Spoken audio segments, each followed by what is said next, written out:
Fortnite, Battle Royale is usually server-side or connection-related, not a ban. Here's how to fix it. Had working fixes. 1. Check Fortnite servers first.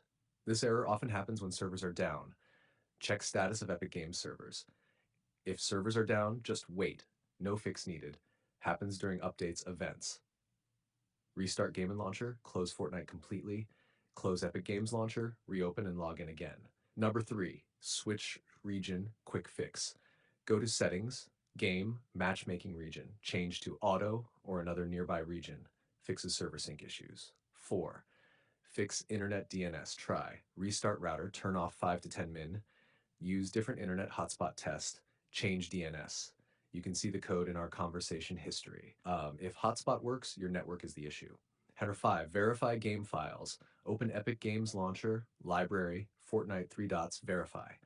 6, clear cache, important. Press Win R, type, you can see the code in our conversation history. Go to, you can see the code in our conversation history. Delete the web cache folder. Number 7, disable VPN proxy. Even for this error, VPN can break services. Turn off VPN, disable proxy in Windows settings.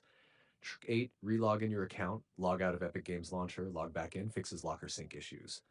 What this error usually means, server maintenance. Account sync in an S problem, not a HW-wide ban. Good news. Quick fix checklist.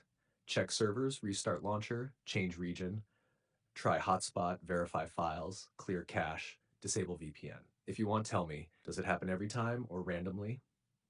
Are you on Wi-Fi or mobile data? I can narrow it down to the exact cause in your case.